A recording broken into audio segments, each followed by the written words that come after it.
All right, so today we're gonna glue on our truss to our house, or our shed.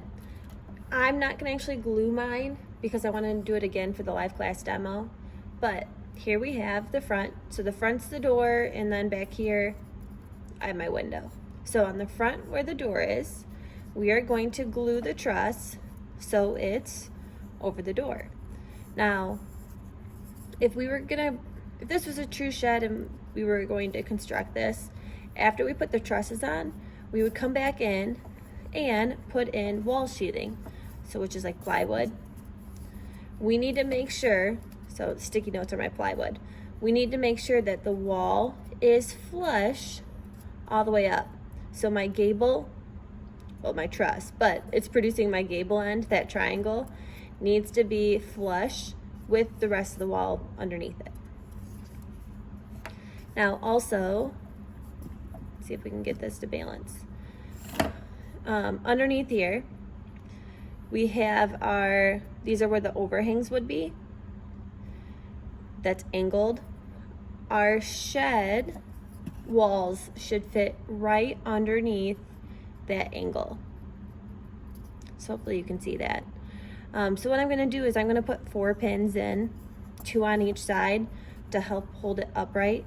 Now, technically, like I said, I'd putting a little bit of glue there and I would pin it so it's upright. So one at a time, I'm gonna make sure it's flush over here. I'm gonna put a pin just partially in so the truss is leaning back against the pin. And then I'm going to do the same thing over here.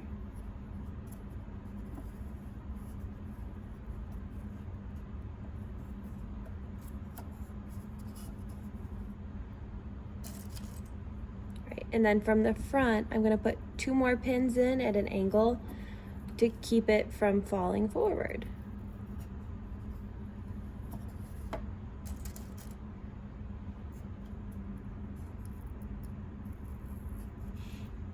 Just like that. Now, when you talk about wall layout, or when we talked about wall layout, truss layout could be potentially the same thing. So here, our truss, the weight of the truss is going to be placed on the 2x4s underneath it. Now, depending on how they were constructed, technically a truss you could put at maybe 24-foot centers, but the wall layout and stud layout should eventually overlap, where the trusses at 24-inch center is falling in between a stud bay. So it should be every other one. Okay. So at the truss layout is 16-inch on center. The stud layout is 16-inch on center. The truss layout could be 24 inches on center. The math on that would be the next truss would fall in the middle of a bay, and then it would fall on a stud, in the middle and on. The fact that it's in the middle, the forces would be shared against these 2 studs. Now, pinning and gluing would be the same thing in this location. It isn't wrong, but sometimes you'll also see where the trusses are just over every stud. That works as well. That might be more common in stick framing, where you actually measure out the roof pitch on the board and like frame your roof for yourself. But it could be an option for trusses as well. To make it easier on us for lining it up, we're gonna put it over, just so you have more of a guide than just have it in the middle. But can we see this? It's gonna be the same thing again.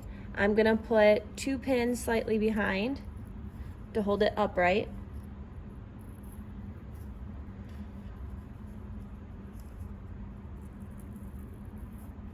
Okay, so it can't roll back. And then 2 pins in front so it can't roll forward. Now, the last thing to keep in mind, you want to make sure your ridge, okay, so the ridge is the peak, is indeed in center. We don't want them to be off-centered, right? Because again, after the roof is framed, we should be able to put our sheathing on here. We need to make sure our ridge lines up from truss to truss.